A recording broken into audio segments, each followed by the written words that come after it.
Hello, hello. Looks like we have people joining. Hello, Madifian. Hello, AJ. And hello, Bill. Now, I have made some changes to my camera setup this week. So, let's see what happens if I try to actually go somewhere. Well, got some of it. And there we go. Okay, so some of the changes we have for today. Yeah, I can actually see some pretty coloring here. I don't have perfect light set up yet. It's actually a little bit strange that it's so dark. Yeah, I'm using a new cam. Actually, I'm using the new cam, which is a bit strange, really. But let's just adjust all of these things. Hey, now you can also see a little bit more of my office behind me. I have a few books, but no, the new camera. Just point down here, sitting right here. This is actually not the M50 that I got last week. I exchanged that for an M200 because it turns out that the M50, once you hit the 30 minutes timer on the display power off, then it will also cut the HDMI feed. So I actually, without any problems, just returned it to the store saying that it didn't have all the features I needed. So I'd like to exchange it to the M200 instead. Now the M200, I don't think I would like using that for normal photography because it lacks the shoe for a flash and some other things. But it actually has better frame rate at full HD, can do more stuff, can do 4K recording, so at some point that might be a thing. And it can do what's known as a clean HDMI output, which means that all the small widgets you get on the camera screen showing the light and the exposure and aperture values and stuff like that, all of that you can actually turn off on the HDMI output. And thanks, yeah, it does look good. It also has good autofocus, so if I take a look at Papa Loco, you should actually be able to get a really nice view of the model itself, which is basically what this is about. So yes, way sexy autofocus. And now about Papa Loco, hey Tom, welcome. We're just talking a little bit about my new camera setup. So the other thing that the M200 can is that even though the no AJ, sorry, I don't have command set up yet at this at all. I'm lazy. I prefer working and buying stuff to setting up my stream.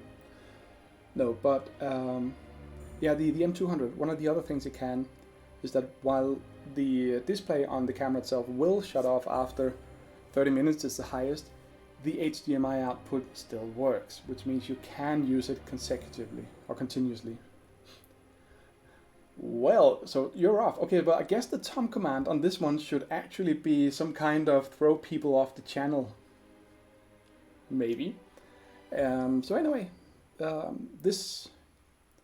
M200, fortunately enough, uses the same battery and the same power supply, the battery replacement, that's the M50. So all the stuff I'd gotten for the M50, I could just transfer directly over, including the protective lens or filter on the lens itself.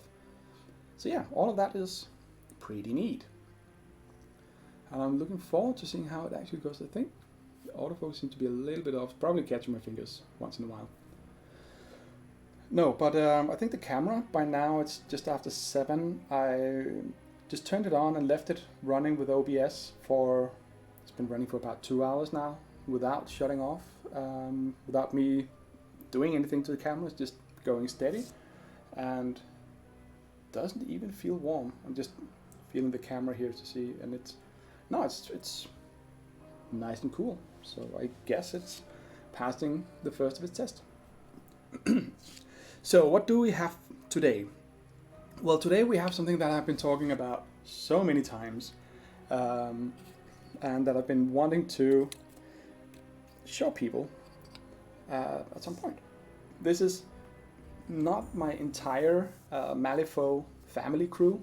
Malifaux is a game. The family is a part of the faction known as the Guild, and the family are basically they're Mexican bandits, but at the same time they're also monster hunters.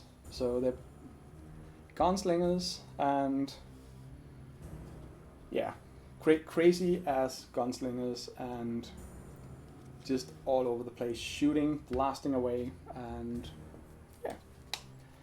I like them because it's the first crew that I've really played. Not the only crew. I played a few other things, I think. But, and you know, you never forget your first. So, that is wonderful. I also like the playstyle they have because apart from being gunslingers and just shooty types of people, they have a lot of synergy going on within the crew itself. All of them, I think pretty much all of them have some skills, abilities, features, whatever, that allows them at the end of their activation, when they've done the stuff they do, they can activate another one. Oh, this is going to be interesting. So Modifian, talk about how you met Bill.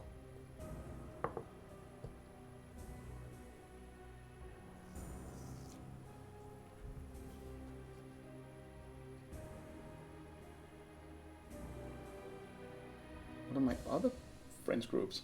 What are you going on about, Modifian? So yeah, but before we actually get started with the painting, we have that poor little Nino here, so we can get him on camera, who is basically a sneaky, stealthy sniper type character with a minigun. Yeah, Modifian, I don't think so. I believe there is a very large body of water between us and Bladio. Yeah. So, but anyway, he fell off after the last time I played with him. So let's just give him a little bit of glue so he can hopefully be ready. But what I will be focusing on today, other than getting high on the glue fumes here, shit. Okay. Tamiya extra thin cement, really good for gluing thin pieces of thin pieces of plastic. Also very interesting. I don't know how much brain I have left after this episode, but let's just put it like here. Oh well, I think in many ways Bill is a kind of a guru. I mean, it takes years and years of practice and skill to achieve his level of asteroid crashing. But no, Modifian, they're not gurus. Bill is not a guru. So no.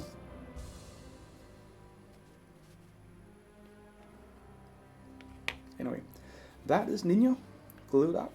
Again, that's one of the reasons at least one of the reasons I prefer using, spaceship versus asteroid. And one of the reasons I use either the cement from Tamiya or something like super glue, as opposed to some of the other, I don't know what the English term is. The slower, slower working glues, is that the super glue and all that really only takes a few seconds and still need to harden for a while, so we'll put Nino off to the side. But now, to give you a brief introduction, let us begin with Perdita herself. Mexican bandit, 6-shooter, lots of 6-shooters, really fast, runs around, does so much fun stuff. Then we have Francisco. He doesn't have it on him yet, but he does have a really nice sword, so he's very much a close combat dude, just storms in, locks down people, and chops them to pieces. I don't know which of these I should actually begin with, but it looks like he's going to be a pain to paint, around the cape, cloak, and his legs. Save him a little bit. Then we have Santiago. I love this pose. I mean, this is really just shouting, "Here I come," blasting away at everything. So I think that's absolutely wonderful. The way they've modeled him. It's just shouting. He's also shooting and close combat at the same time. Yeah, they are. Then we have in Malifaux, there's a concept of, I believe they're called totems. Still fairly new to the game. And then we have Perdita's little totem. Perdita is the leader of this crew. And this is a, this is a fallen Nephilim, something like that. But definitely it's an enslaved Nephilim. So it's basically kind of an angel type creature, one of the many types of angels that exist, that has basically been locked down with a ball and chain. And now it has disappeared at some point, but you can see right here on his right foot, that's actually part of his shackles. And somewhere in one of my boxes I probably have the length of chain that should run between his feet. But he'll just have to do without it. But even though he's been enslaved, he's still running around, yelling at people and doing stuff. So I look forward to painting him as well. And then finally we have, where I will actually be focusing today, it took a while to actually learn how to play this guy correctly, but this is Papa Loco. He is fresh out of the mental institution. You still see he's wearing his straitjacket. He's the kind of person who will run up to other people and say, "Here, hold this." That's actually the name of one of his abilities. And his sort of melee combat, or melee attack, is to hand people a stick of dynamite that then goes off right next to everyone. But since he is who he is, he just ignores the blast from it. So yeah, if you see this guy running towards you, might be a good idea to just disappear. But I think we'll begin with him. And we will, I think I've decided to use, as the color scheme, this guy's going to be a little bit different because he's got the straitjacket. I'm basically going for sort of a greenish, brownish, slightly dusty kind of look with some red thrown in, which is one of the reasons I got some new paints a while back. Shaking the camera. Got some of the colors from Scale Color that I haven't tried before. Tried it a few times. I'm particularly happy about the red one, because the red one is it's kind of matte, so you won't get this what we call mailbox red in Denmark, because our mailboxes are very vividly red. Think double-decker buses from London, really sort of shiny Ferrari-ish red. This one has a matte finish, but it also covers really well. Everyone who's been painting miniatures will probably agree that painting red is one of the worst parts. Yeah, I'm not sure what will be red on this guy, since it's a little bit different. I was thinking just doing a few bits, maybe like the shirts or something like that, doing those in red. But since he's wearing his straitjacket, it's gonna be a little difficult. And I can't even see what all these small details here are.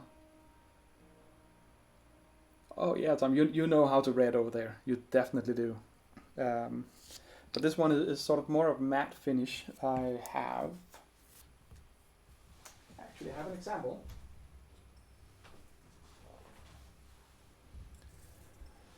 This is a very unfortunate orc that has been pulled into. What is going on with the camera? Come on, there we go. Been pulled in to serve as a test dummy for me painting. And you can see the red here. That is, I would say, 1.5 layer of red, which covers really well. And the other side here, I have a not so well covering, sort of brownish, dirtish. It's called Gobi brown. So I don't know, I think I'll try to go for that. Then maybe do a few things like maybe red boots. He's got knee-high boots. Maybe I should just... Oh, and I get confused. I always have problems figuring out what, the color schemes. I spend more time doing that than I actually do painting the miniatures sometimes. But no, I know what's going to be red on him. All the dynamite. He's got dynamite sticks on his little legs and over here on his thigh, and yeah, I think that's going to be the red part on him. Maybe he's got a bandolier in here, somewhere, a belt, doing those details in red. Maybe his butt strap. That's probably part of the straight jacket. So yeah, let's see how it goes. Yes, Tom, he definitely likes to make an explosive entrance, but he's quite fun and fun to play with. Just need to give this a really good shake. Yeah, I knew you'd catch that.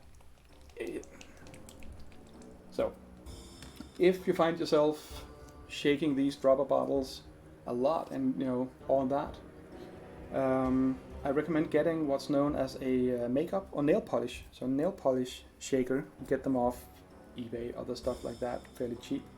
You just basically just strap in these and it'll do all the shaking for you. It will save your arms a lot of hassle. So now off here to the side where you can't see it, I have my trusty wet palette. Let's get it into view here. I'll not go into what the palettes are and so on, but if you're doing miniature painting, I recommend using a wet palette for at least most of your work. I will also, out of sight of the cameras, be using my lamp, which has a magnifying glass in it, because that really just helps a lot with painting. And I'll bring myself a little bit closer. Now, this is going to be the interesting part, because can I find a place where the lamp doesn't interfere with the camera and where the miniature is kept in focus? Come on, camera.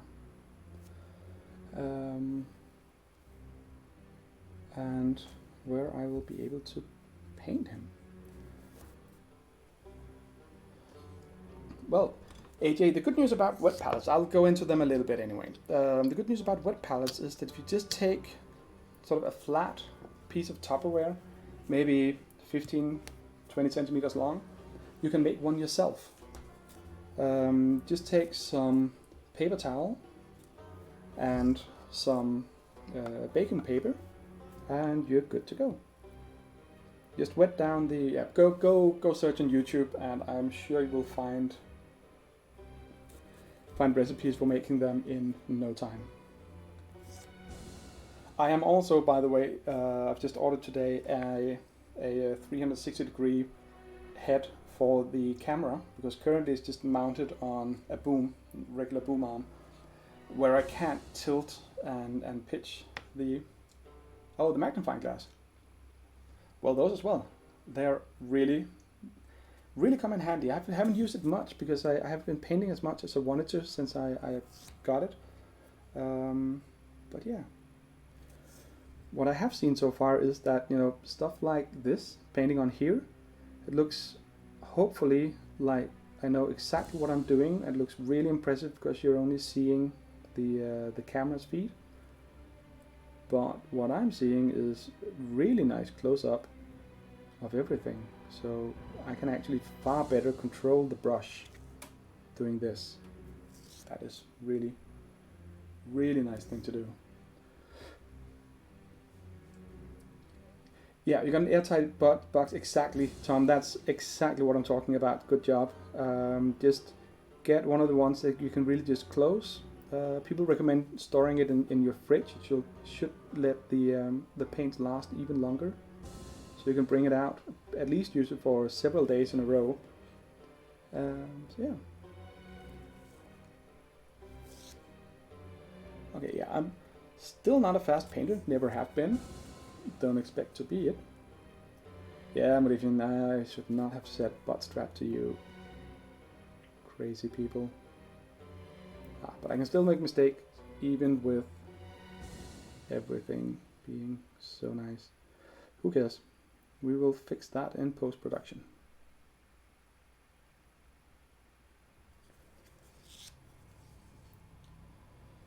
Somebody, if you're saying details, does it mean you can actually see the details or you want more details? Because I'm currently painting his butt and I have a feeling you want to see a close-up of that. Get it? Is it in focus? Almost in focus.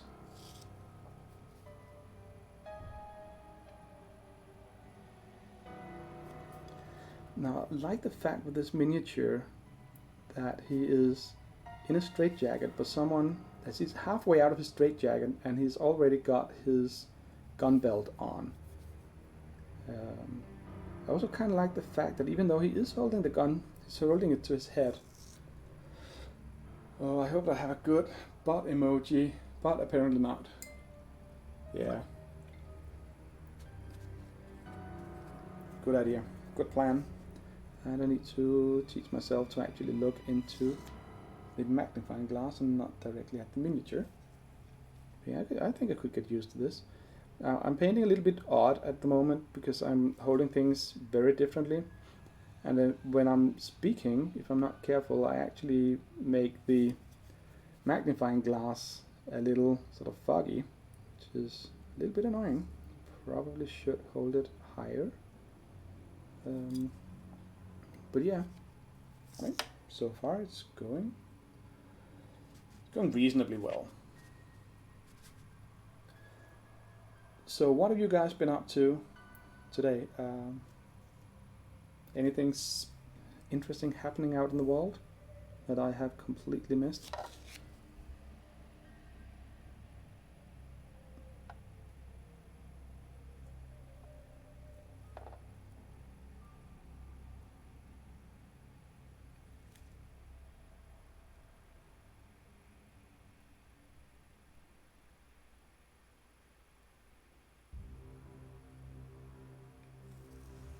No?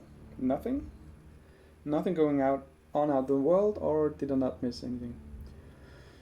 Yes, apparently I have no good butt emojis. Yeah, well, that is your area of expertise, Modifian. So go fetch me one.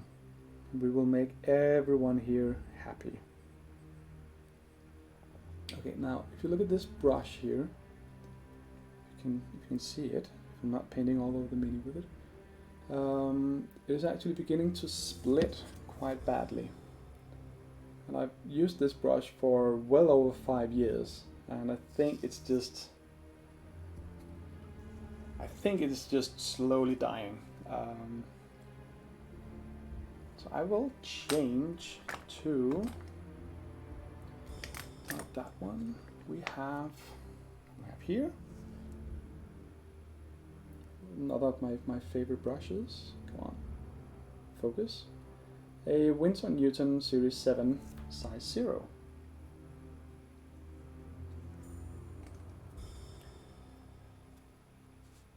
Now when I got this, I was a little hesitant because seriously, paying that much money for a normal brush, isn't that just overkill? I mean, what is it really gonna do? But I have to admit, I really like the way paint flows off of it. I'm not entirely sure what these things are in neither the US nor Canada, but in Denmark, the price is about 120 to 130 kroners each if you buy them in the shops here. So that would be around what, $20 US, which to some people is a lot for just a regular paintbrush. To other people it's virtually nothing because 20 bucks is affordable. But still, it's good build. Good that you're on board with the butt emojis. Now I just need to find out how to make it happen. I also need to decide pretty soon what color Papa Loco's boots should be. I'm thinking Papa Loco being slightly unhinged could actually deviate a lot from the other, from the rest of the. Yeah, no, the body emojis, Bill. It's pretty much what you'd expect from a crowd like this. I mean, they want body emojis. So I need to find a way to give them that. This handle is not doing me any favors at the moment, since it actually prevents me from going up and painting here.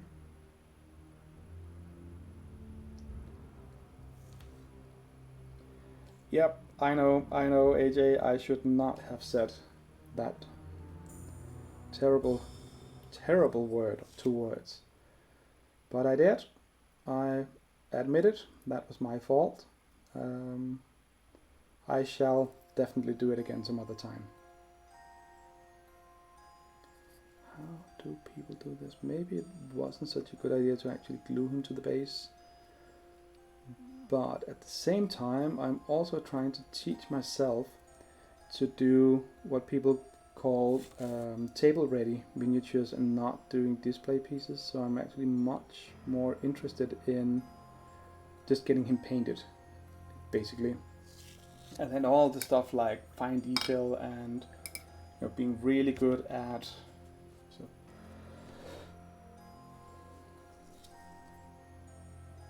yeah, there will be bots in the future. I have realized that, Modivian. There's no turning back from that. Tongue bots. You're gonna have to explain that one to me. What is a tongue bot?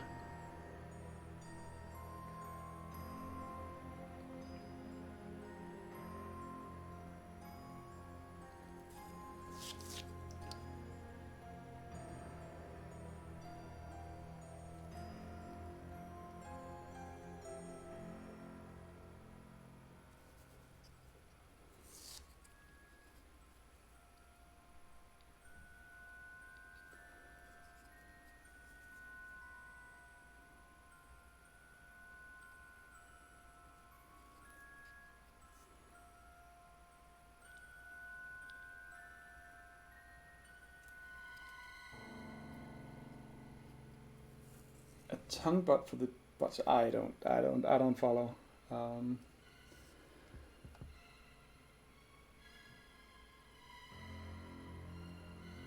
do you find? Oh, there you go, Bill. Bill to the rescue. Fantastic. Thanks, AJ. Glad that the camera is working out. It's I mean, it's when doing stuff like this, painting miniatures, a lot of people just either use webcams, and some of the people I spoke to about the Canon cameras, because the other one I had, the M50, you can use a small utility that Canon did themselves that effectively turns, well, not all their cameras, but many of their cameras into a webcam that you can just run off a USB plug.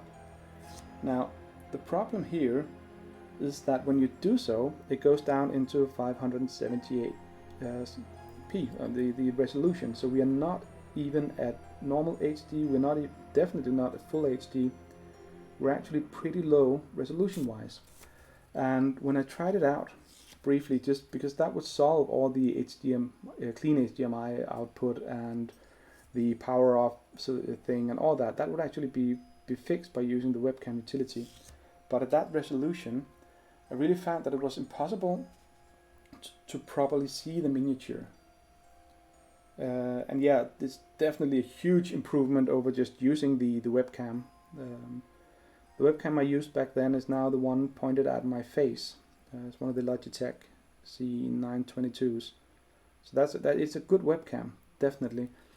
But for autofocus and capturing the details, I mean, I'm even running it now in OBS in a slightly smaller window, so I can't see the full size, but definitely an improvement.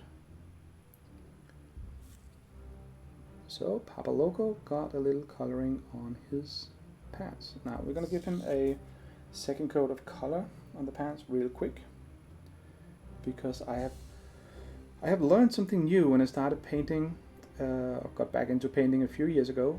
I started painting originally back in the early 90s, but no one back then told me about thinning your paints. And one of the first things I learned a few years ago when I got back into painting for realties was that everyone just said, thin your paints, thin your paints, thin your paints. And I just went, nah, who cares, I'll just use it straight from the pot. It's worked for me for so long, I'll just, keep going. And then one day, of course, I tried thinning my paints, and I just went, but that's impossible to get it to cover everything, anything. And you have to give it multiple layers and all that. But what I've found is that if you do thin your paints, yes, I'm on that bandwagon as well. If you thin your paints, you will get a far better paint job by applying 2 or 3 thin coats as needed, or maybe 4 if it's a light color. But it will be so much nicer than the thick paint you get straight off the pots, like I used to back in the day. And you won't get the brush strokes in the paint. You won't get all that messy stuff. The paint will take a little bit longer to dry, which means that you also have more time to actually work with it on the brush and get it nice and easily smeared all over Papa Loco's butt like we're doing here. So you will get a very fine looking behind. Exactly, Bill. It also preserves the details of the Mini, because you won't get huge chunks of paint cluttering up all the small recesses and lumps and bumps and bits and pieces. So yeah. Yep, you get good butts if you thin your paint. Oh, Bill Ben, welcome to the show. Yeah, Moravian Bill is definitely on this. Always is.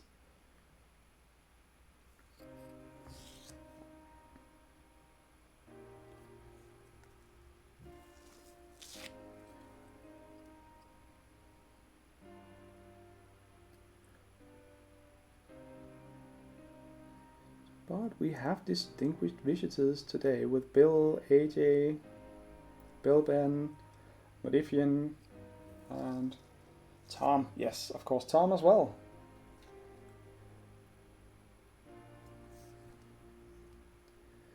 So now I had at some point decided that this upcoming Halloween I wanted to do a one-shot D&D 5e scenario with Halloween themes, of course. But in a huge surprise, my regular game group over the past 20 or so years have actually managed to somehow get in gear and actually started up a new campaign that I've joined, and we are playing this Saturday, so I will not be DMing any kind of special, extra spooky, scary. Let's visit a dark, what was called a village out in the woods. No face, no ghosts, no nothing like that. Instead, I will be shipped off to a small island in the country of La Fafaran. Slightly... Oh, you can't wait to have been playing for 20 years. No, it is so nice. And just wait until you start DMing. Or have you actually tried that? Don't think you have yet. And don't tell me that you think you're not ready, because I am not buying it. I mean, DMing is very much about taking control, but it's also very much about letting go of control. Oh, I feel another rant coming up. Anyway, cheers on water today.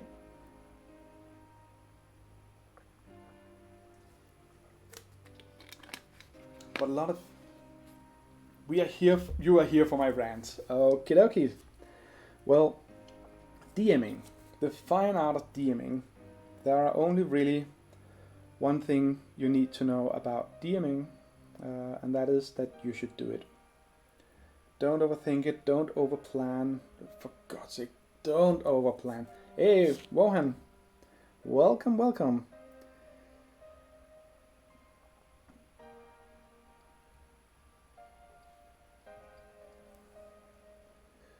So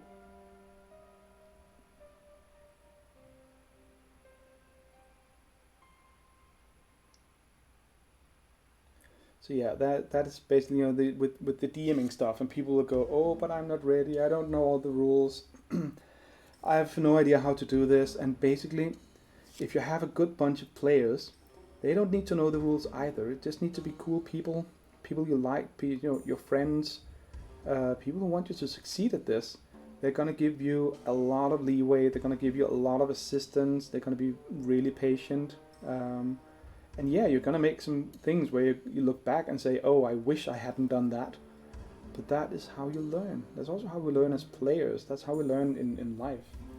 So yeah. Yeah, that's no problem, Will. I've been going at it for about 35-40 minutes, and I have managed to paint Papa Loco's legs. I'm not fast. But what do we need to do with we need to do the straight jacket, and we also need to do the dynamite, and we need to do his boots. So I think the boots, should we do them? Oh yeah, but I didn't start paint right away.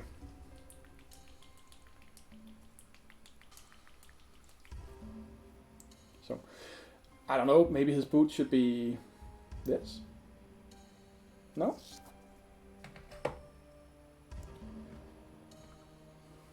What are we gonna do? We're gonna go down into a gray. We're gonna leave the boots for now, since I can't make a decision. Instead, we are going for. I've messed up the order of my paints, so I cannot find anything anymore.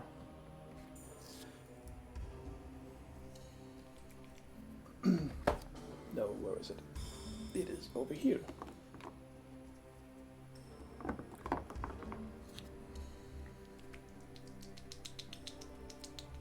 Now, for the straight jacket, we're going in a slightly different direction than I had anticipated at first, because I wanted to have sort of a brownish look. I wanted to be dirty, gritty.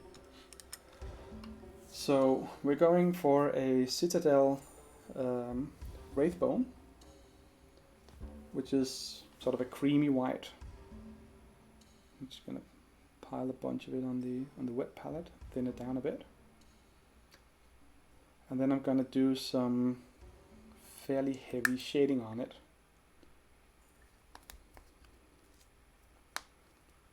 And then highlight it up so it gets a lot thinner. And now I need my medium.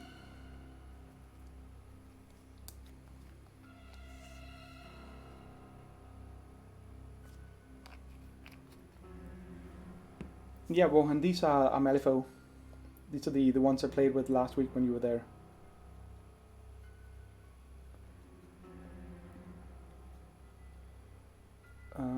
This is interesting. Now I'm using a Vallejo medium to thin down a Citadel color, and it goes really gooey.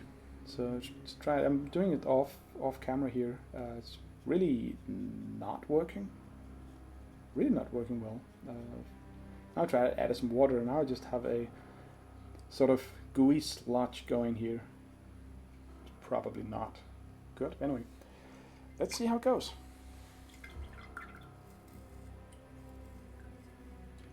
And yeah, Modifian, the story from your brother about planning, and making sure you take everything the party might possibly do into account, and then they just come up with something else. And I mean, that's, you know, my main role-playing group has been doing like that, working like that for the past 20 or so years that I've known them. And I won't say that I've stopped making plans at all, but I have started doing my plans at a very high level. So I have the overview in place of everything. Where do we start? Start down here. Yeah, this is something weird is happening with this paint. I'm thinning it with that medium. I don't care. Just gonna do it anyway. No, but yeah. So you'll send them off in one direction, hoping they'll do whatever. And let's take last night when we played, just as an example. I was trying to give them, let them earn a little bit of money, not by going into dungeons and finding treasure, which is a traditional way of doing it, but simply by actually letting them work for other people. So they find this guy, he has a small jewelry box that he needs them to take over to the next town, but it's dangerous territory, so he can't do it on his own, it has to go fast, yada yada yada, you know, the usual drill. They will be paid quite handsomely. So what do? They of course accept. Naturally, they're going to get a lot of money. And then they somehow managed to get in such a row that 3 people travel ahead. One of them riding a dog, even though he's a wood elf. That's another thing. But the third character, who insisted that he wasn't actually going to be able to run, for a few hours every day, because he's really just sort of a city dweller. He just traveled at his own leisurely pace. So they basically split the party for a traveling scene. But I was fine with that. That was, to me, that was I just needed to adjust just briefly, but turned out to be quite beneficial to me, because splitting up the party meant that the werewolf gang I had decided to throw on them would be so much more effective and fun to play around with, just having them attack in the middle of the night and so on, yada yada. But also, I had actually thought about throwing it at the guy who was traveling alone, not to kill him, but just to make it really weird and have the other players worry a lot about whether he would make it. But since they're good role players, they would not have used that, the knowledge that they have as players, they would not have used that to influence what the characters are doing. So what happened instead was that I just sent him after the front group. They turned out to be really effective, especially because one of them is very much a rule munchkin, also abusing the rules a little bit. So he was very, very good, just insta-gipped one of the werewolves. That's okay. Just ran away because they weren't there to actually kill the party or even harm them in any way. I did get 1 or 2 hits on one of them, which means that they will, about a month from now, they will have a werewolf on their hand. They don't seem to have taken it too badly about all of this. I don't know why. I guess they're role-playing that the characters have never heard of werewolves, that's perfectly fine. But they will find out eventually, if for no other reason than because the guy who was trailing behind, what I used him for instead was to have him meet 2 werewolf hunters. And they told him specifically that they were werewolves and that silver would be good against them, and some of the usual stuff. So now he knows this. And where we left it off yesterday, he just got back with the main group. So now they can actually start talking about this. But before that happened, an entire day has passed. Meaning that the character who got bit is called Sosha, half-orc barbarian. She has less time to avoid this, and she got healed from her damages, so she doesn't have any physical wounds or anything like that left from the bites she received. And I don't think any of these are actually watching these streams, but that's okay. I mean, they can deal with this. But she's gonna be a little pressed for time once they realize what she may have actually gotten herself into, or if they do nothing and never actually catch on to her situation. Well, in 4 weeks from now, when the next full moon comes, I'm just gonna have to tell the player that her character is in a little bit of a pickle. I mean, the player, I think the player knows this. She's just willfully ignoring it because her shall we say, not too bright character doesn't realize how bad this is. It's just sort of like, yeah, the wolf bit me, but I got better, so it's okay. Which is perfectly fine. I love it when people do things like that instead of going, oh, for this particular wound, I should probably have someone look at it. So, oh, Bladio, you claw and fang. That is good. Rip and tear. So yeah, so we're in for a bunch of fun stuff in the future. Now, ironically, what they didn't know they were transporting, and they've already handed it off, so that's fine. Still not catching them out of focus, but I hope it works. Was actually some medicine that the local duke had ordered because he has problems with, surprise, werewolves, which is also why he hired werewolf hunters to begin with. And the item they are traveling with, or the small jewelry box, is actually, I think it's you wouldn't be able to. Well, Tom, I'm absolutely sure that whatever facial hair you grow or do not grow, it will always be decent. Because you strike me as that kind of guy. So, anywho, I said the small jewelry box they were carrying contains something that, if you use it immediately, can be used as a remedy for lycanthropy. But they were just being all decent and nice and heroic about it, and just handed it off to the local count, duke, whatever he's called, and got their payment.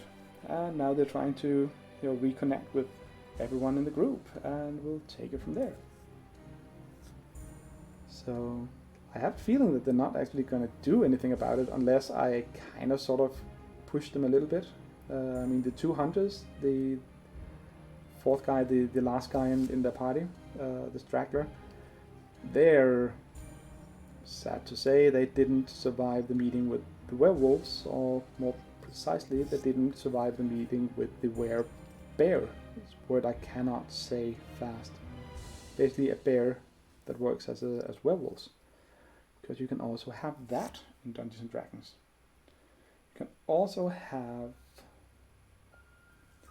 were tigers, were rats, basically were everything, were boars, which is another interesting, neat concept.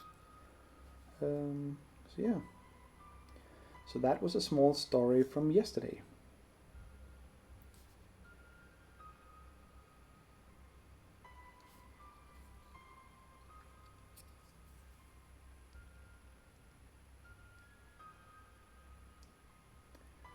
Okay, I have not actually been painting much of this kind of painting for a really long time. Also, these miniatures are wonderfully detailed.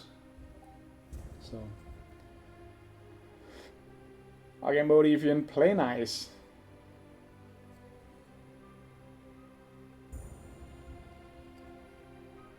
But yeah, I mean, if you look at this, maybe see what I'm talking about with how it doesn't cover it completely.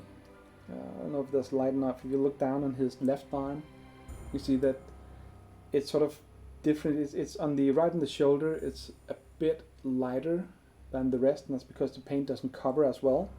And it is also still that not entirely dry here in the here in his elbow.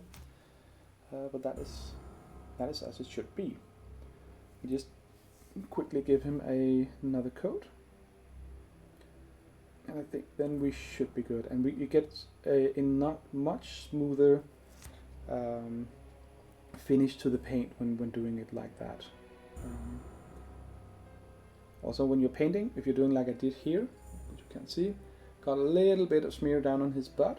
That's fine. We'll just fix it later. don't worry about it. Definitely don't fix it immediately. Only fix these things when you really need to fix them. Otherwise you're gonna fix it and then you're gonna go a little bit in the other direction, and then you need to fix that, and you're never gonna get anywhere. So paint in, broad strokes. Finish up as much as possible, and yeah. And again, the second coat here, even though I'm not applying it sort of very fine control and just slapping it on a little bit, still enough paint gets on it that it's beginning to look really, really nice, just like I want it to be. So you can just see here, now it's covering a lot better, but it's still thin. So still, when I'm dragging it, it's still not covering it completely. So I may have to give it a third go. And not entirely sure, but I may actually be painting his belly down here as he's tearing off his straitjacket. It seems like he's also a little bit nude. So if you look away, this is not for you. So, what are you writing? Yeah, but if you play play nice, but be yourself.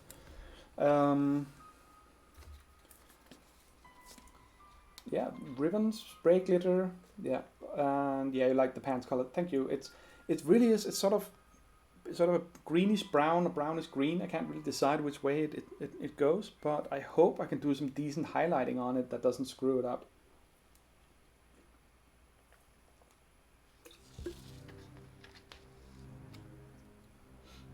Yes, Modifian, what we're talking about here, with a darker and lighter.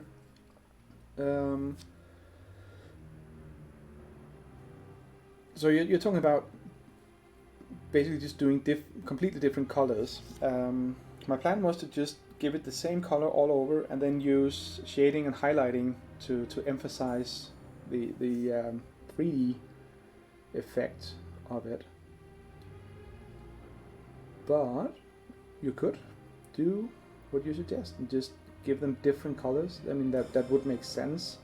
Some of it would be more worn than others. You can always do things like that when doing miniature painting. Don't just go, oh, this jacket has to be all green, all gray, or whatever. Use the colors, use your imagination. I mean, it's what we're here for.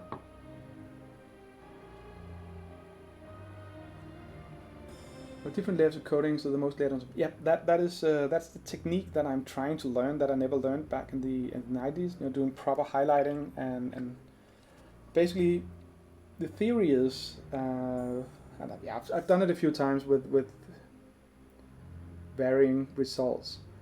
But basically the general idea is that you just do a coat, then you use a shade that fills into the recesses, much like the contrast colors do that I did for the yellow sign miniatures, which I have standing here on the desk next to me.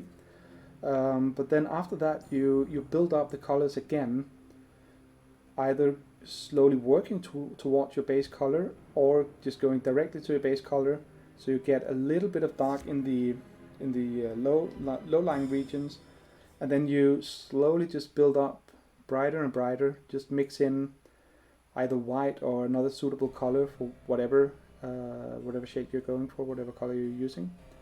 And then once you get to that, his shoulder, his his elbow, all those things, they'll get fairly light at the end. And yeah.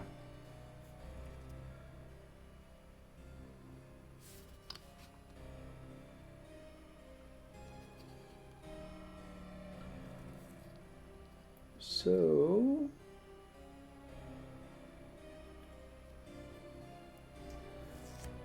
what are you saying? Colors, how are these just base blocks? So we come a little. Yeah, I will definitely be doing highlights, lowlights. This is just the base coat, as it's called. Coming along good. Oh yeah, but oh so slowly. but it has more paint on it than when I started, and it is mostly where I want it to be. So I guess that is good. Now, as I said before, this paint, when I mixed in the medium, something really strange happened and it got all gooey. And then I used some water to thin it down, and then it got really sort of wishy-washy like. So I'm not entirely sure where all this will end up. I hope, you know, doing the later highlighting and shading will fix a lot of this. It should at least even out some of it. But we'll see.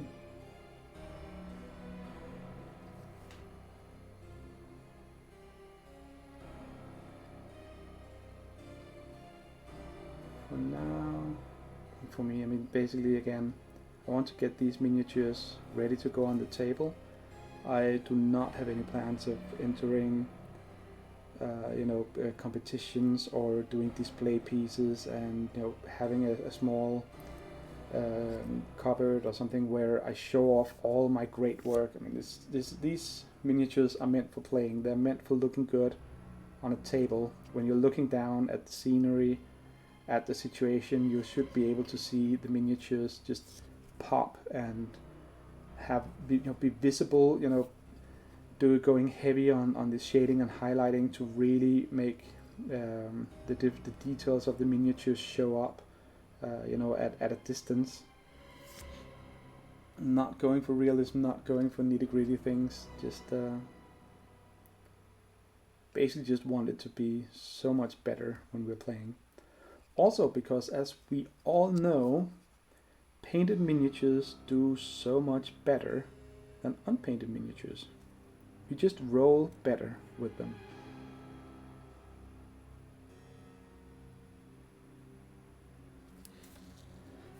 Yeah, personal satisfaction, Warren, absolutely true. That is what you should do. No matter what you're going for, I would say in life as well as in your hobbies. If you're not satisfied yourself, do it in a different way. But if you are satisfied, then it's perfectly fine. Then it is just the way it should be. And don't let anyone else tell you anything else.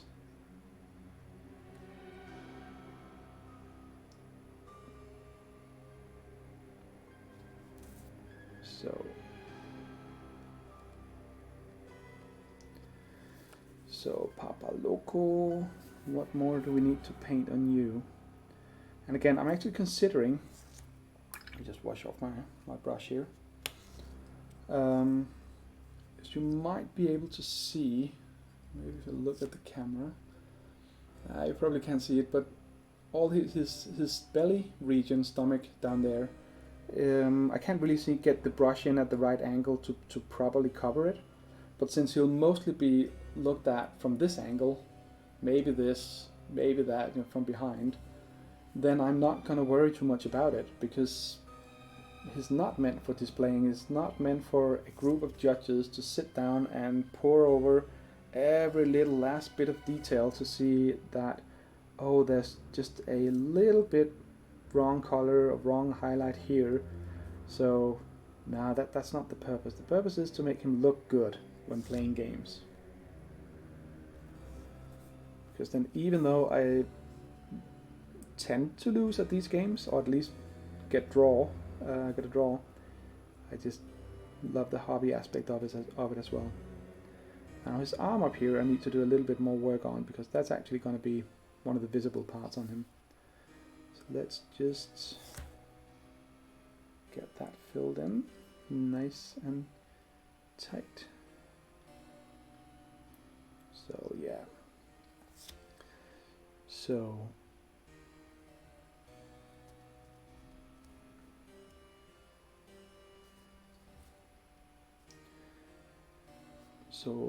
let us see here. What else have we been up to lately?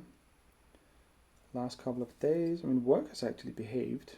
I not only love my profession, but I actually also love my job. I've had it for 5 years, which is my longest job, longest employment. it still surprises me once in a while. I've had way too many jobs in the past 20 years since I graduated, and so yeah, sticking around for 5 years in the same place in the IT industry in this day and age, it's somewhat extraordinary, really.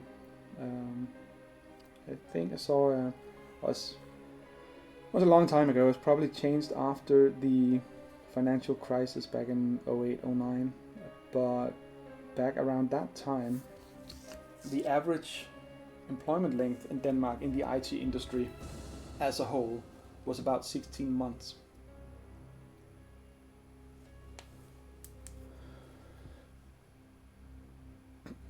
So Malifaux, now are you seriously telling me that you want to paint miniatures? Because you know you're just gonna have to come out here and be a guest on the stream one day.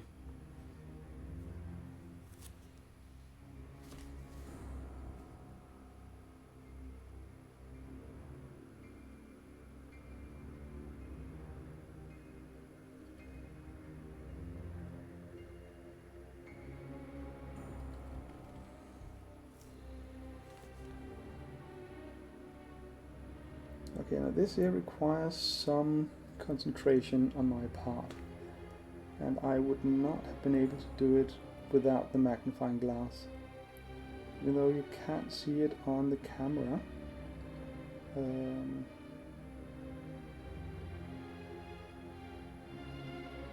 that actually went really well. What I did was I took the part of the collar, I guess, of the coat. It's gonna need a layer more, but just going in here, oh, need a little bit more over there. Just being able to do that, you know, I always shake on my hands, so pressing my hands together really helps, and then again the magnifying glass means that I can actually see where the brush is going.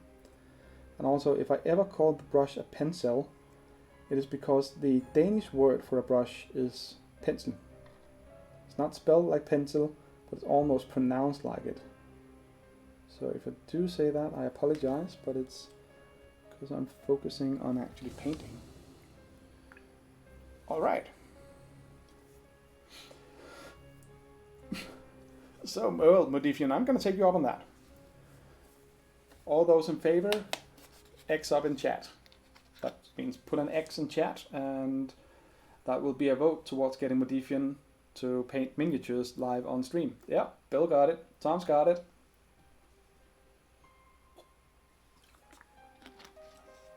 By the way, there's no way you can vote against it, so... Nah, just a single X. But yep, X's all over. Oh, and you have coffee and more attention. Press X to pay respects. Also press X to get Modifian out here and paint miniatures.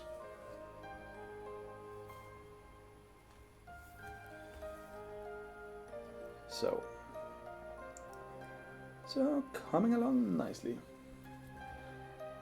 Modifian, you are unfiltered. Why, you say, Rohan? Well, I get what you're going for with the why, but no. Oh yeah, damn, I forgot again. Mods for everyone. Who don't have mod powers here? Warren.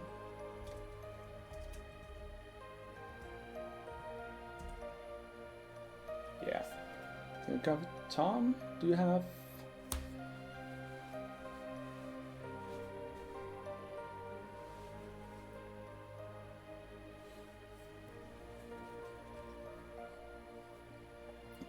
Well, when you're a game guru, I say that more or less counts as a mod. Yeah, you get a mod. Everybody gets a mod.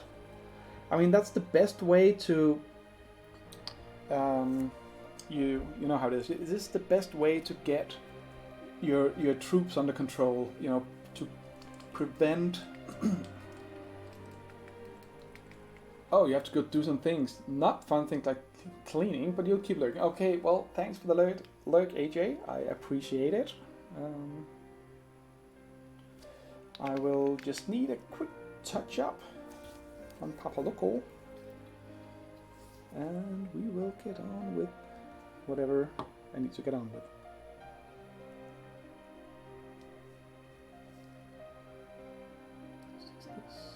Here we go.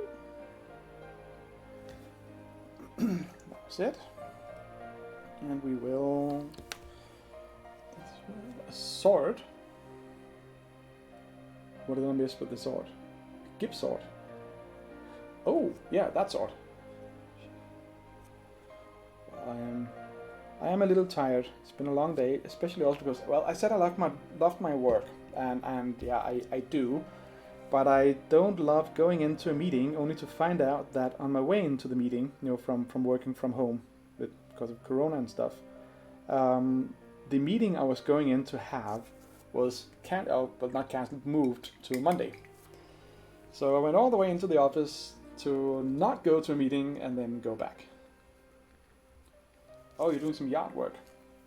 It sounds really cool, AJ. Of course, in miniature painting, yard work could be code name for priming a few miniatures. Oh, and Bill, that is your cue to go do yard work as well. I have a feeling that you will be popular if you do so. I'm just gonna get the sticks of dynamite all nice and white to be able to get them a little bit of red later on.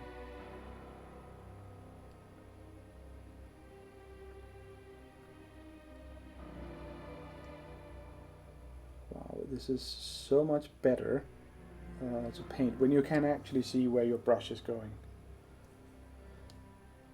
I knew I was getting old, but I didn't know I was getting that old. So you see, the first time you see a mod interface with Twitch, seems legit. Well, I don't think I've actually seen the mod interface myself. I mean, I use the stream manager for the stuff I do, or just straight in chat like I just did to give you the mod powers. Modifian sent me a screenshot of it, and it looks complicated and really neat. So enjoy your powers, but don't abuse them, as always. Isn't that sort of how it goes?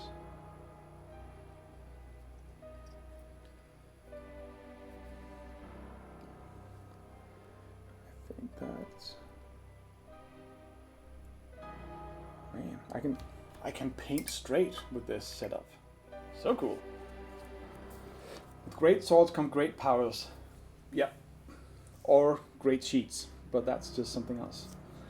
So you feel like an 80s kid in a sci-fi movie stepping into a frame. That is correct. Thank you, Bill. Thank you for joining in. Enjoy the gardening.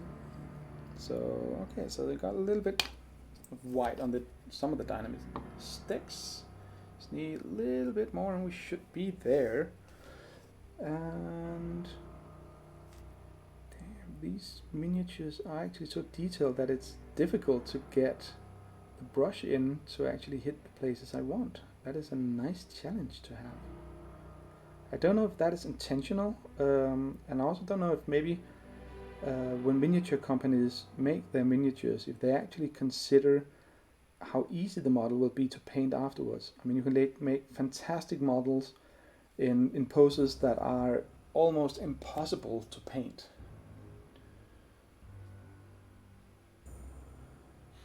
So, I don't know.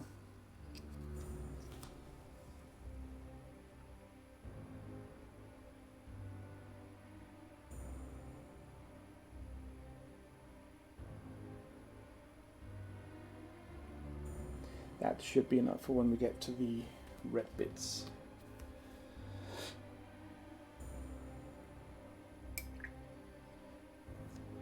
Yeah, I actually found a place where I could turn off filtering on what people say in chat, because I figured I'm gonna give you full freedom, and then if it goes horribly wrong, we can always address it later on.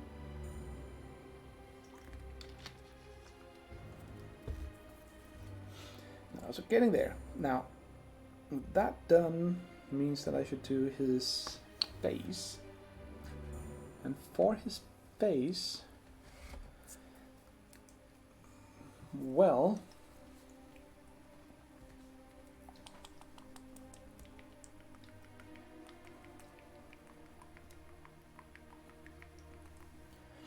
I'm thinking, even though he's probably been in a mental institution, for a really long time, he is still supposed to be roughly Mexican, so I think it would be okay to give him slightly bronzed skin tone. Let me know if you disagree, or if I'm being absolutely rude by implying that people from the subtropic area of Latin America might have slightly darker skin than others. I believe it to be fairly general, but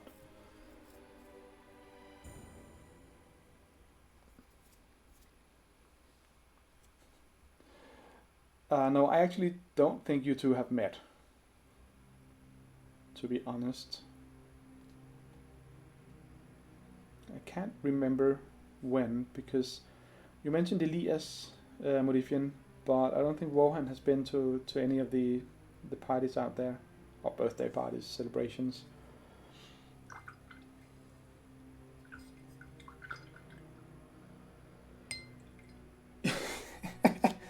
Yeah, I'm kind of glad I don't see my own face when I'm catching up, because I'm guessing I'm looking at you and going, "Oh, you guys are weird. What are you talking about? Crazy people."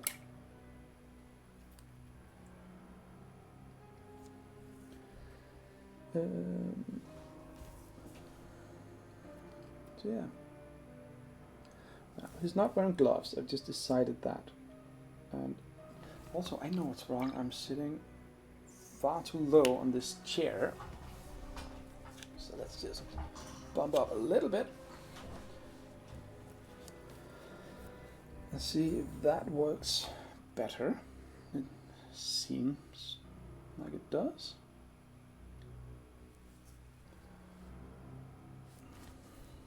Yeah, because then now I can actually put my hands together and have my arms above the table, whereas before I sort of had to weirdly slump them. So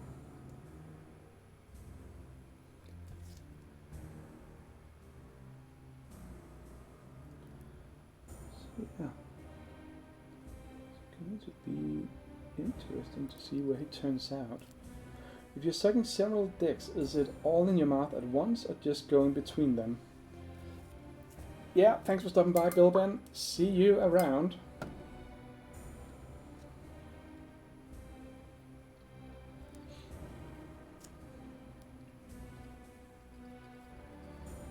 Now, where do we go? From here, we go down there.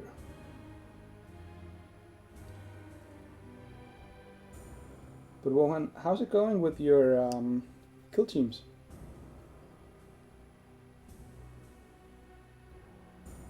You getting anywhere?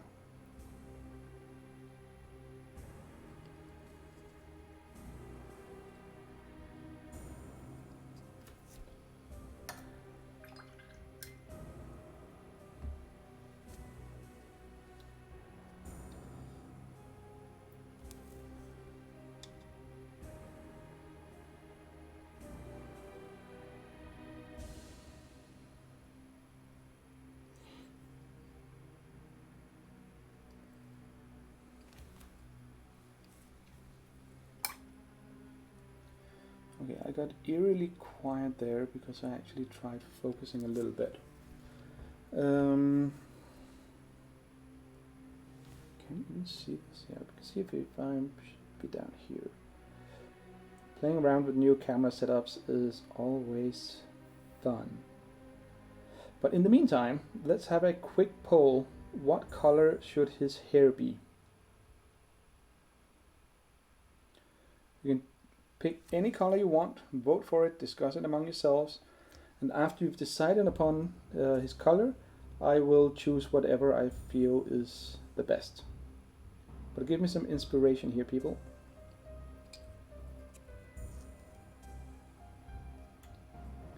All right, well, when you went going for a full-blown 40k army.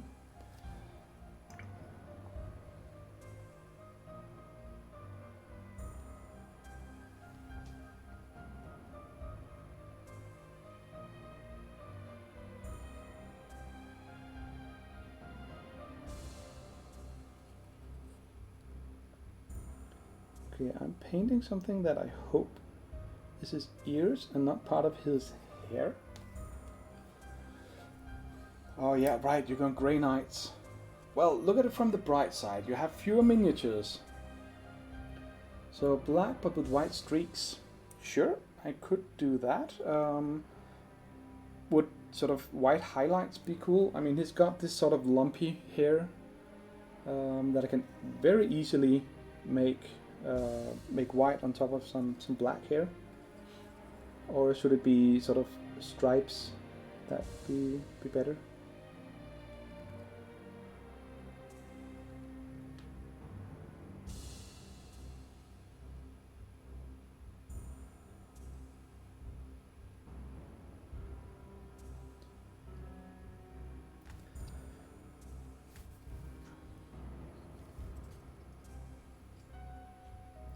Just gently painting behind the ears. Okay, I've said this often in the stream, I know, but this magnifying glass, really amazing. For those of you who didn't see it in the beginning, it's one of the lamps that has a ring light around the magnifying glass. So I'm looking through the glass and looking straight at where the light is pointed. And since it's a ring light, I get light from all angles at the same time, which means it has basically no shadows at all at the model. So I'm gonna paint a little bit more on the hand over here to get that nice and evenly colored. Now don't worry about this being a very, very bronzed flesh tone at the moment. I will darken it down to give it some edge, some dark shadows, and then brighten it up again, and ending up actually with a lot brighter, a more bright tone than what we have here. So this is probably going to be sort of the mid-tone of his face. Yeah.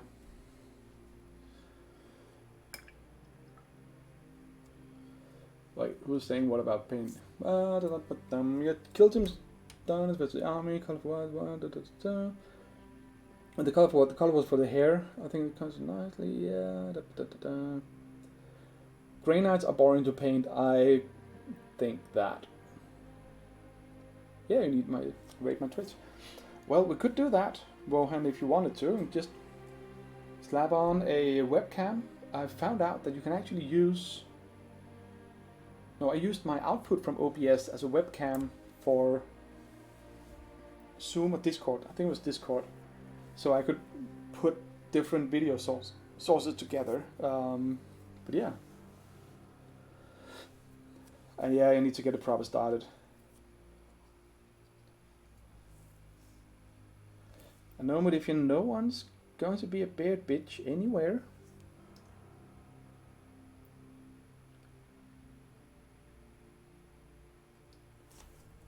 You don't really have a webcam. So you unreally have a webcam.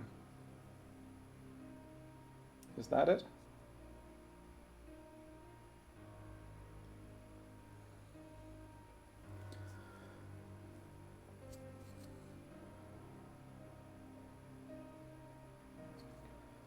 I actually have a spare webcam somewhere, but I think a friend borrowed it at some point. Yeah, you can use your phone. Some people use phones for all of this, either for their face cams or for their miniature painting. I don't think it's the best idea, but yeah, I mean, we could just put it somewhere where it can see your paint area. Call me up on Discord. I mean, Messenger might also work, but don't think it's really stable enough. So yeah, you just slap it on somehow as an input. I'm not entirely sure how. We can just test that out.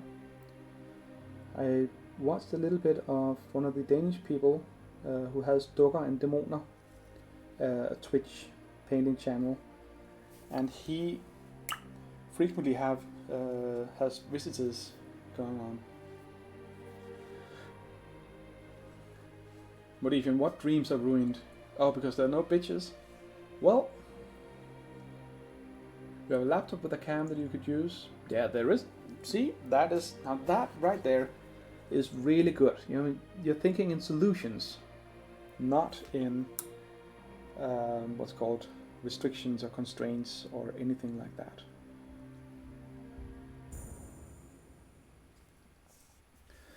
Now we're going to just brush up a little bit on this color again, because it wasn't covering completely. And this almost feels like cheating.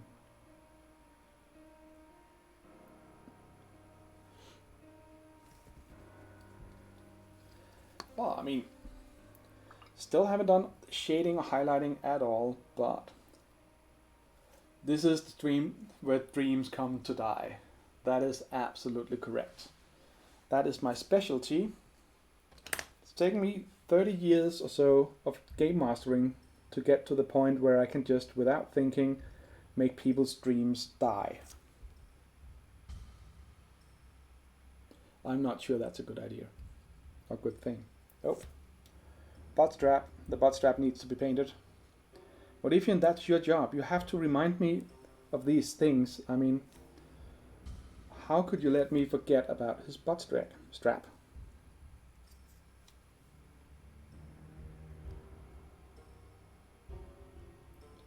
And all you wise people sitting out there watching this in 100 years going, but it's not called a butt strap, it's called a boot strap. Well, this particular one right here is actually a butt strap.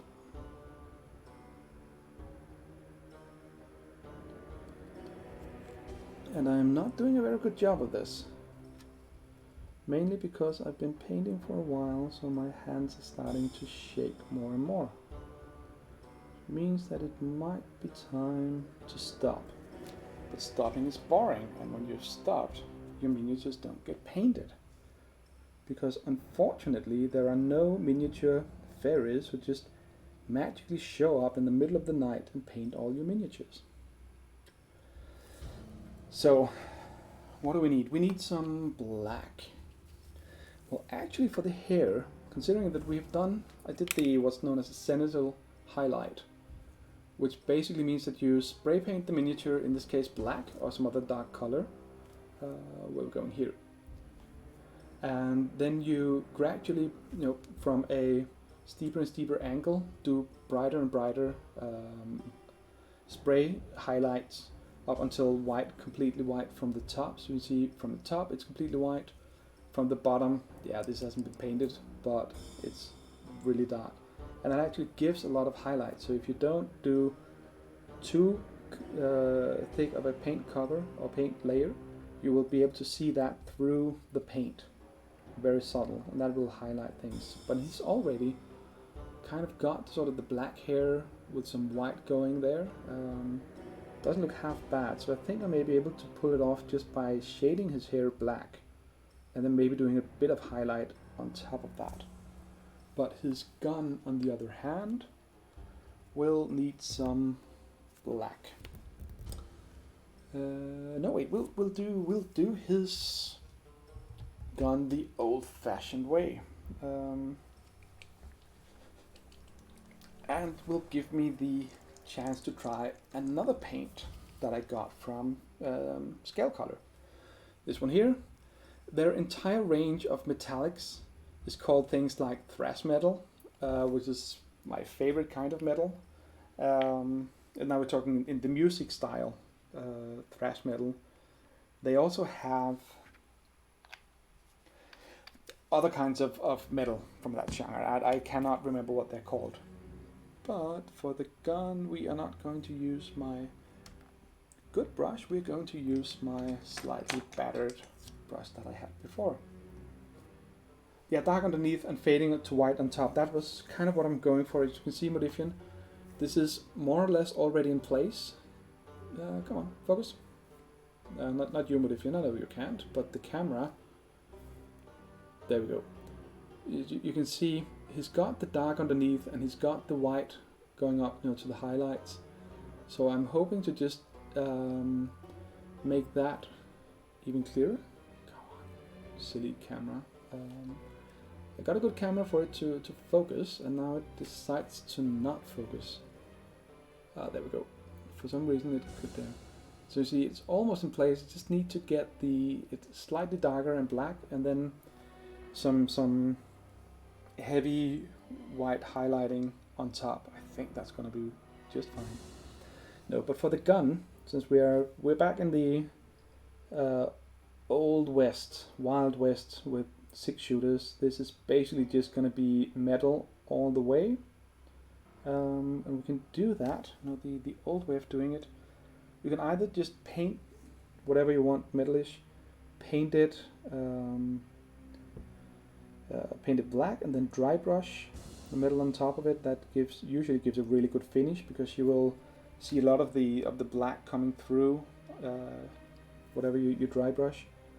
But you can also do it the other way around and actually fully paint it in the color you want, the metallic color you want, and then just give it a really quick black shade.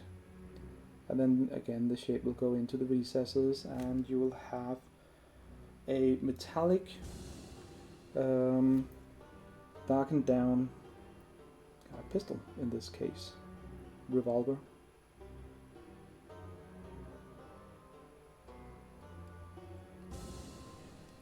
Now this metallic is kind of interesting, because it looks, on the surface, it looks sort of bright silvery or dark silvery kind of thing, but it actually has some brownish or greenish tint to it.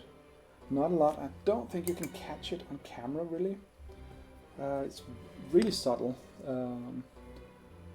If you look at it, it's not really coming. It's not really being clear that it is. And also it's a fairly small bit of thing. Some shade and highlight will do the trick. Exactly. Careful on the shade though. What is shade on what? On the hair? Is that the one you're telling me to be careful on, or is it the gun, the metal? Oh, I need his boots. And I need the belt and dynamite and all that. I wanted that to be red. But if I want the dynamite sticks to be red, I mean, okay, so the hair and this, yeah, definitely careful on the shade. I'm thinking just thin down Nuln oil for the hair. So effectively what is white now will still be, it will not be covered completely, so it will still be white, or at least very brightish when I'm done with it. But what I'm thinking about here are the different straps. I mean, I want some red on him, so maybe I should do the red straps and then just accept dynamite is also going to be red, and say I am not doing fine detailed painting. I'm basically just going for something that's table ready, and go details or accessories, because guys gotta have accessories too. In this case dynamite, just slap it on. Wherever it's easier to polish up if it takes too much. That is absolutely true. The hair, since it's already been sprayed, that's really difficult to do again, but I can do it with highlighting and just dry brushing the white on. I mean, what he's got here would be fairly easy to do with just a dry brush. Some white dry brush over the black. But yeah. So I think what I'm going to do now is actually going to go fairly heavy on some shading. And to that effect, we have several options, and I'm really considering a few combinations here. Let me find.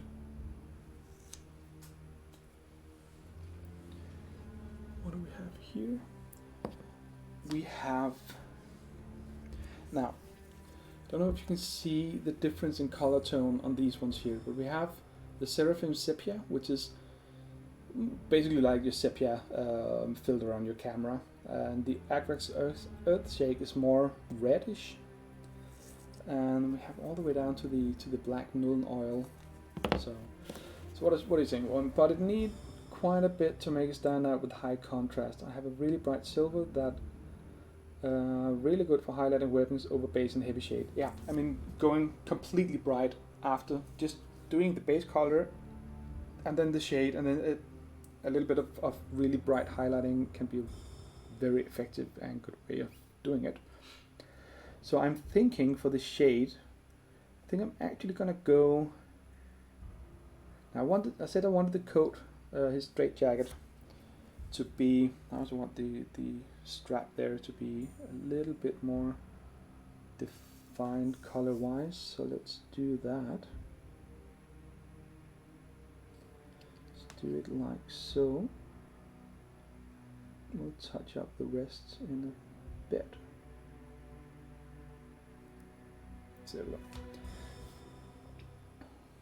So I'm thinking of actually going all the way down to Nuln Oil on the pants and then going the Seraphim Sepia on the straight jacket. And the reason I'm going to go Nuln Oil, thin Nuln Oil, yeah, painted Grey Knights, you will have several shades of silver. That goes without saying. Well, it doesn't, because people don't know what Grey Knights are. But yeah, I'm thinking I need to do a little bit of brush up, a little bit of cleaning before I shade, because after shading would be really difficult to just do this.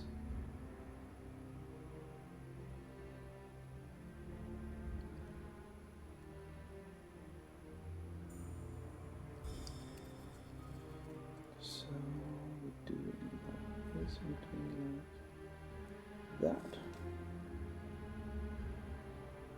We're just gently brushing up everything here to get it nice and smooth and not overlapping too much in the colors. But again, see, I'm looking here, and this is something I need to learn. I need to learn that when I'm sitting here in a magnifying glass and seeing a small bit of paint that is in the wrong place, but I cannot even, get my paintbrush to cover it. No one's gonna see it when it's on the table. I don't need to spend 2 minutes trying to fix that. But it is coming along. So that needs to dry, but we can do his face. And yeah, I'm going to cheat here a little bit. So I'm going to use the sepia for both the straight jacket and his face. And the reason I say cheat is that when I'm doing the same color or same wash for the shade, I can basically just splash it on without worrying about where it goes. Now remember, the idea here was to give him a dark bronzed skin, which is what we hopefully will achieve with the wash here. And then we'll build highlights on his skin afterwards. Now here I need to be careful not to get it out too much, at least into his hair, because the hair is not going to get color, it's just going to go from black to white. But on his coat, on the other hand, as we can see here, now we can see the wash spreading and creeping into all the small recesses. To me, this is a very, very rewarding step in miniature painting. You've seen now how much time I actually spent just doing the base coat. So doing the shadows in one fell stroke, as it were.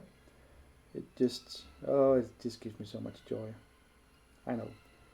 I have a simple mind and I take my joy in simple pleasures. And I'm also now when I'm beginning to see where the wash actually pools, I'm beginning to see that it might actually work to just dry brush the straitjacket. It will wash out some of the shade, which is perfectly fine with me, because then I get it slightly brighter. I mean, originally at some point I suppose that this straitjacket was white, white-ish to some degree. So I wouldn't mind it actually being brighter than what it gets now, and that would be achieved by dry brushing, because it will be fairly heavy-handed when I'm doing it. And yeah, I think that might work really well. Maybe not for the arms, I might give it a little bit more detailed highlighting there. Wait, what am I doing? I just said I could cheat and do the skin and the straitjacket at the same time, so I don't have to avoid his hand. I can just slap it on there.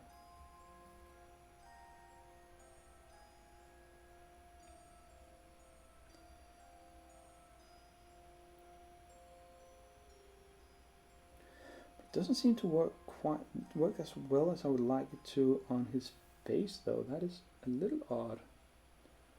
Anyway, moving on to this piece of the straitjacket that's just unwound. I mean, I think this is a really wonderful detail on this miniature. This I don't even know what it's called on the straitjacket. If it's it can't be the sleeve, can it? It's just furling down and twisting and everything. It's just, I don't know, it just looks so nice. And I wanted to get that in here, and again, get that strap. Not that important, no, shading wise, but it's nice to just give it at least the same sort of basic coloring and tint as the rest. So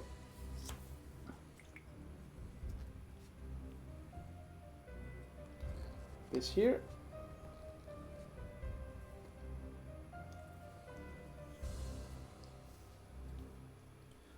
as you can see, hopefully, come on.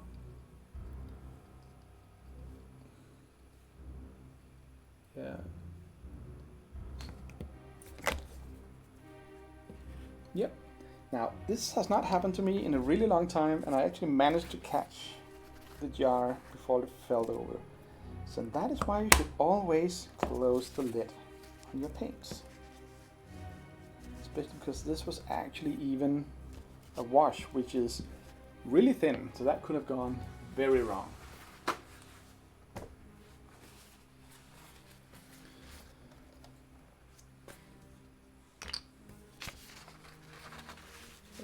Here, it's gonna be fine.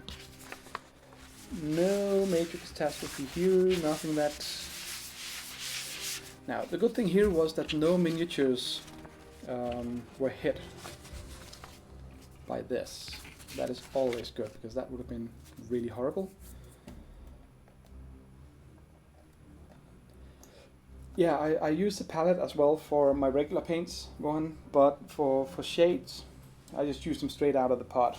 And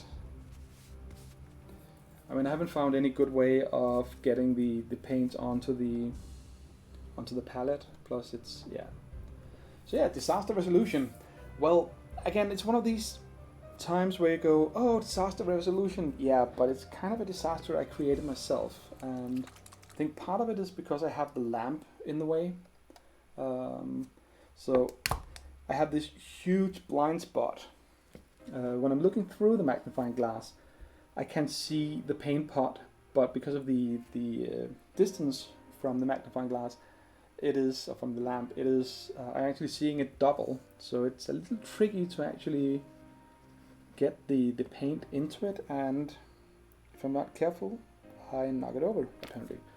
I guess I should get some of the small holders, or whatever they're called, for the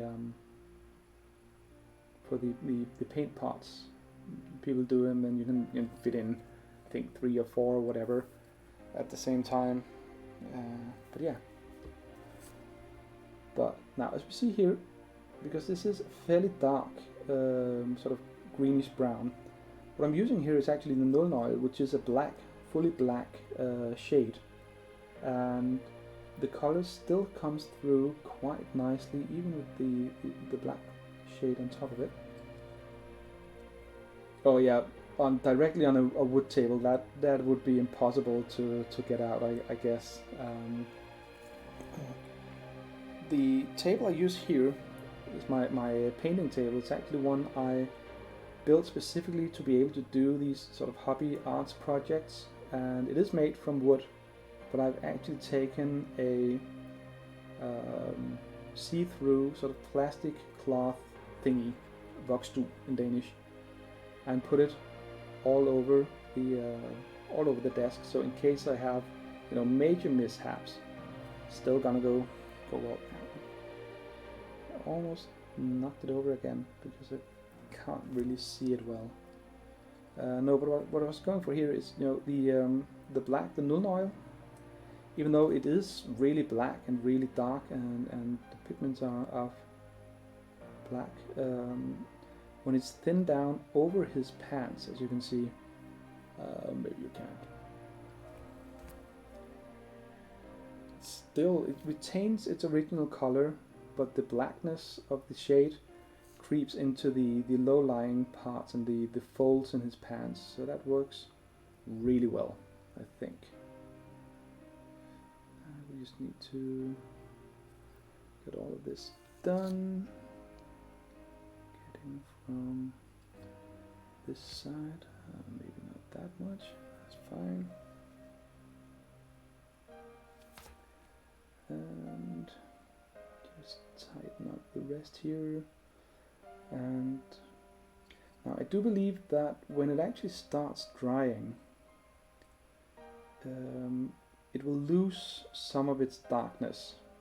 So I generally try to slap on a fairly thick coat of shade and just really let it seep into the recesses. It'll work around or move around a little while drying, which is kind of fascinating to me to watch. So yeah, watching paint dry is a thing I sometimes do. But here it kind of works quite well. Also, again, I'm gonna go a little bit more aggressively on the part of the miniature that's gonna be most visible when he's just standing on the table, because I like to cheat. So, Modifian only pussies use protection. Wow, that's some statement there. Not so lame. Where's your sense of adventure? I lost my sense of adventure about the 10th time I had to clean up after myself. This might be you finish a puzzle and I have to go hunting for the inevitable missing piece, because I always lose one. I might need to learn lessons. But that sounds lame, weak, yo. Now, Elena, if you're listening to this, Modifian does puzzles as well, and she throws away pieces. You might learn something from that, or she might just serve as an example to scare you into never ever losing track of your pieces. See, what we're doing here is now we're going for the, let us shade the metallic gun and see how it goes. That will of course darken the entire look, which is what I was hoping for, but it should also make the details stand out a bit. I don't think it's visible on camera. Silly kid.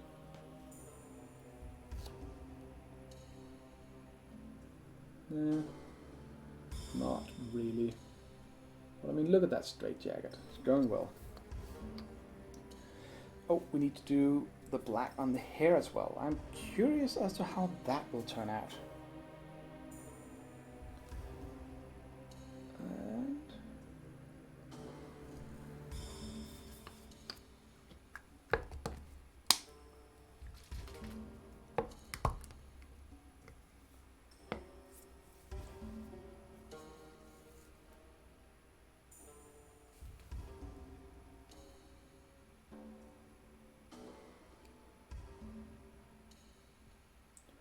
see, spreads down so nicely.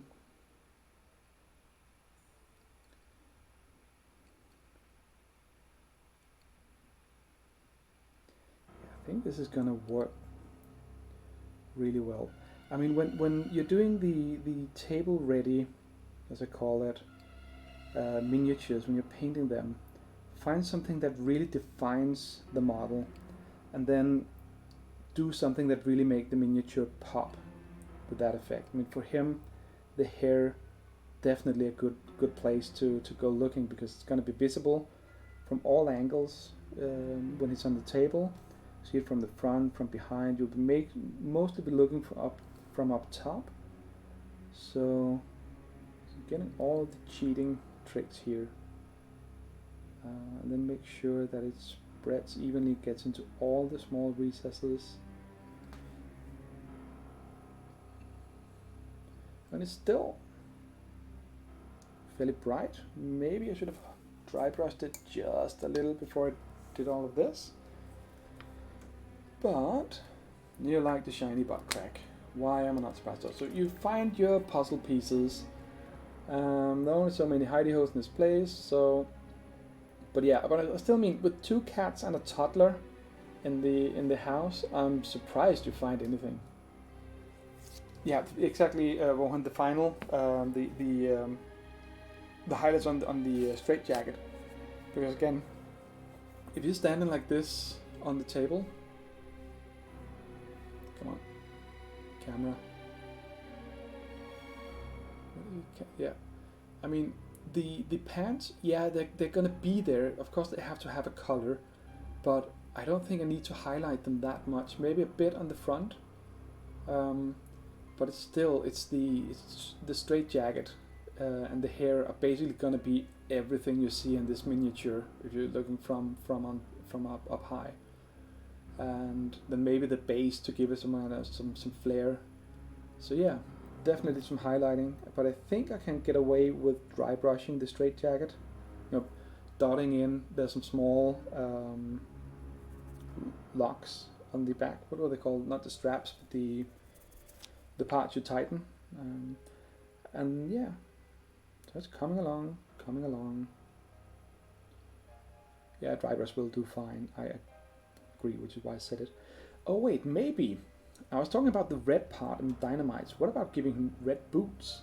I could do that as the thing, except the others don't really. Well, they do have boots. Could do the red boots, maybe. I don't know. I think that would be too much.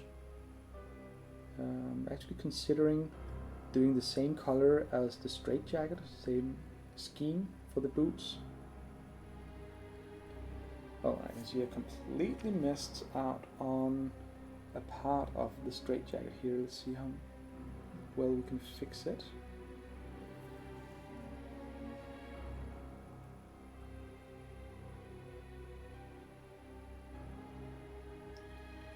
And I mean, the thing about it is that I probably didn't even need to fix it.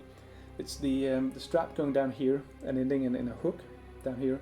The other side of that, I just realized I had not painted that at all. I mean, down near his right leg. But since I didn't even see it while painting, then people are not going to see it when it's just standing there on the table. Also because it is somewhat dark. But we're just quickly gonna give it a little color. Look what I did. Yeah, that's another good thing about using thinned down paint. If you do like I just did and accidentally hit another spot, you can usually get most of the paint away immediately if you're quick, because it's still so wet that it hasn't fully settled. Dark boots to pull eye to the jacket. Yeah, good idea. So should I go really dark brown, or should I just go black? Black boots? Maybe dark gray? Dark gray might be an idea, just to get something that's not the same as the pants. Some brown pants, so reddish brown. Dark reddish brown. We can do that. What do we have for this? We do have black, it's not what we wanted. We have the leather brown with some shading.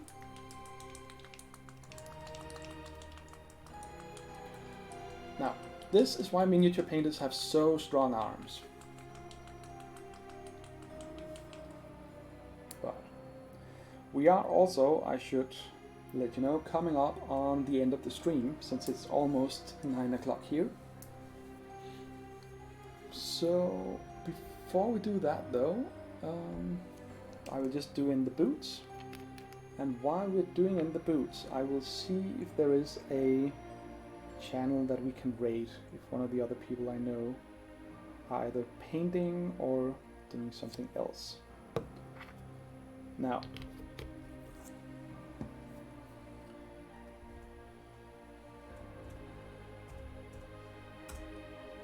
while doing that, I will I'll do some reddish brown, just mix it up really quickly.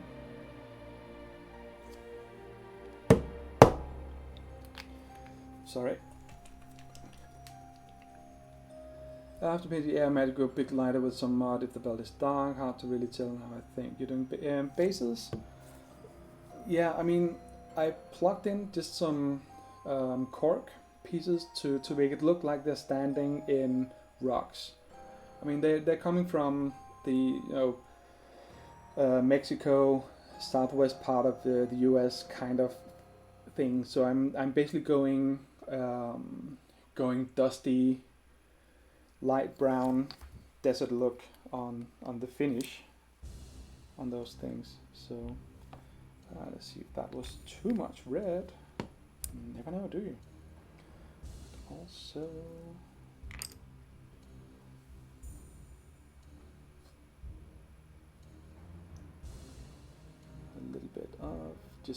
a little bit of palette mix and matching going on over here.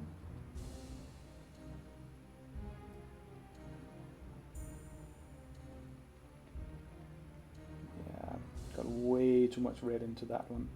As it's tricky with paints you don't really know. It's difficult to realize, or to measure out ahead. I mean, here I did about a quarter. A quarter of it was red, and the other one was a dark brown. And that turned out to be very red.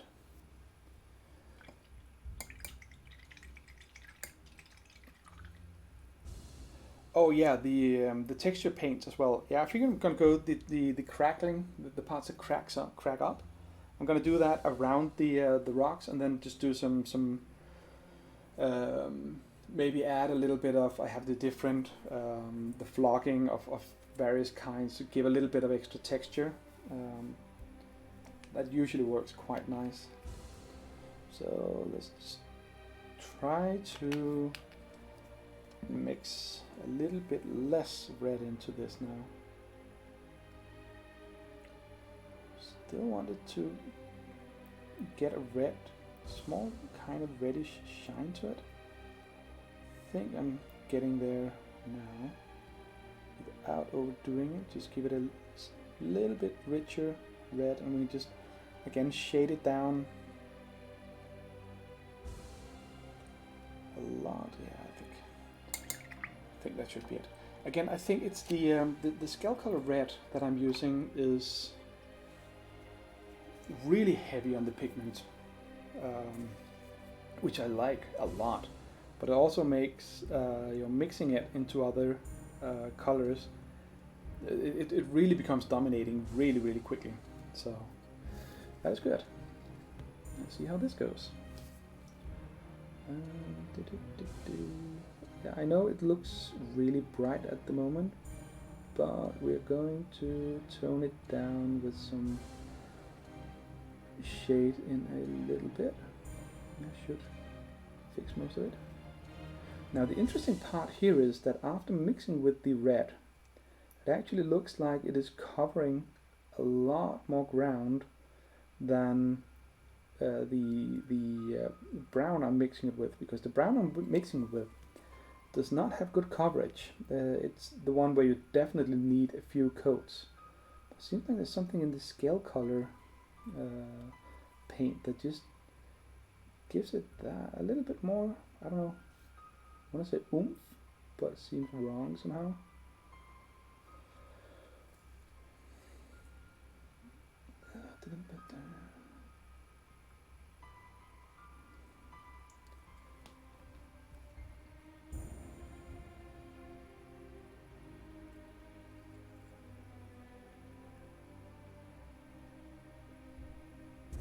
Yeah. Now the fun part about talking to some miniatures painters, hearing about how quickly they work when they're speed painting. I mean, I know people who will be able to get to this point where I am now in about 15 minutes, or at least that's what they claim.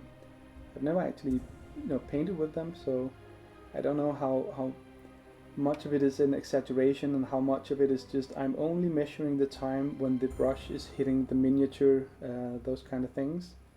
But I mean, being able to do this in 15 minutes, that would mean that I could do an entire crew for Malifaux in, well, maybe not a single night, but definitely within a weekend.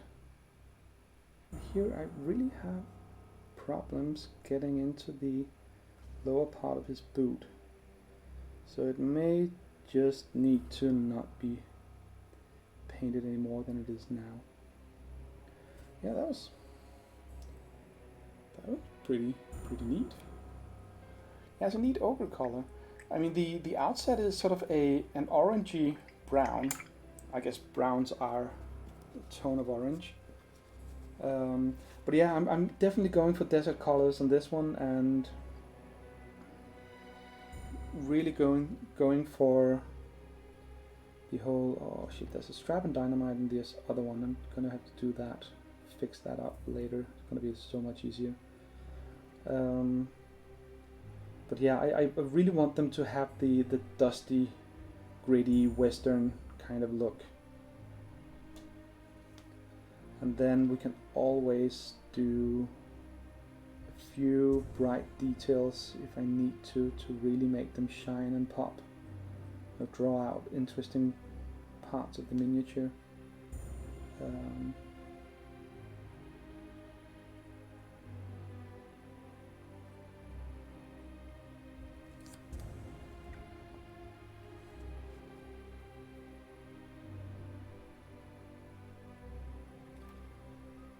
What takes me long is the planning. Once I start applying paint, it's going relatively fast. Yeah, I mean that's what you've seen when I've been doing this. I stop completely and go, oh wait, what color do I need for this? What color do I need for that?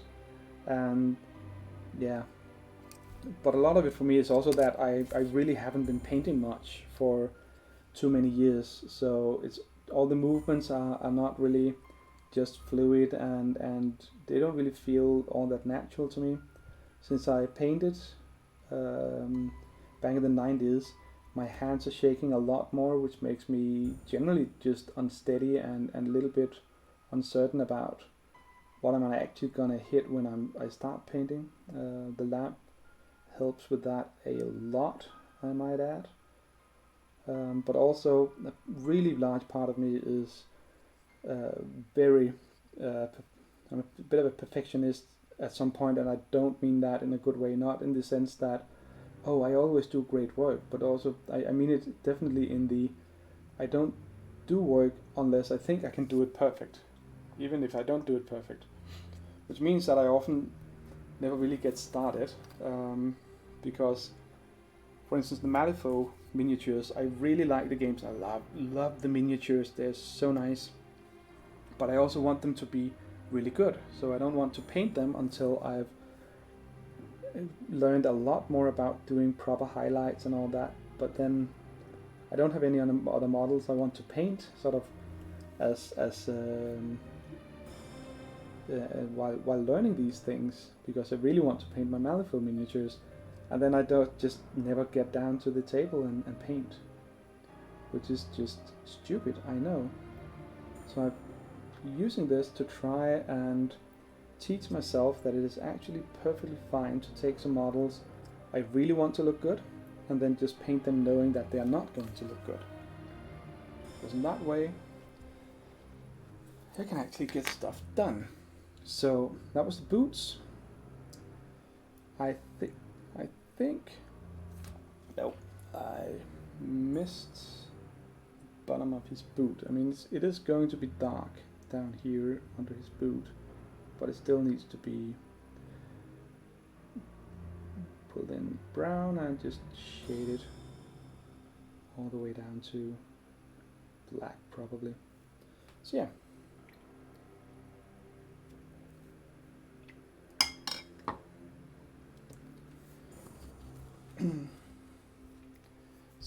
So it has past 9 o'clock, and the only one on my followed channels list that is online is Tessadi doing Star Citizen. I don't know if you're really interested in that. I'll not be sticking around, but yeah, I think I'll just end it here without rating anyone. Also because we're only 3 viewers, so it's probably only you two and myself. But yeah, this is where he ended up. He got some paint on him. He got especially the straight jacket and the hair and the boots, and there's just some bit more.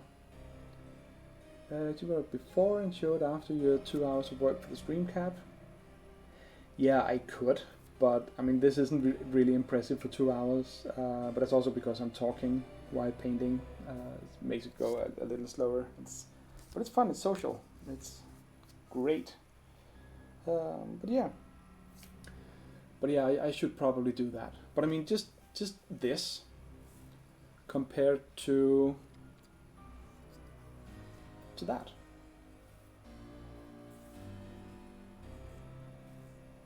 It's more about changes, not about amount of progress. That's absolutely true, because what I'm trying to teach myself here is that, I mean, take Perdita and Papa Loco next to each other here. I mean, well, I know the holster and straps are very white at the moment, but it's almost like, you know, putting him down on the table and playing, you could actually get away with it, and especially if you're doing a full army like you are with the 40k Warhammer. Just painting it like this, just for your normal rank and file troops. If you have like 40 goblins or whatever in a huge warband, then painting it to this level, maybe doing the base as well, that's going to be more than enough for units, rank and file troops. So yeah, I think I will say thank you for joining. Thank you for listening to me rant, and I hope you have an absolutely splendid evening. I will end the stream really soon. I also need some kind of catchphrase to say at the end. I'll work on that. But anyway, stay safe and enjoy your evening.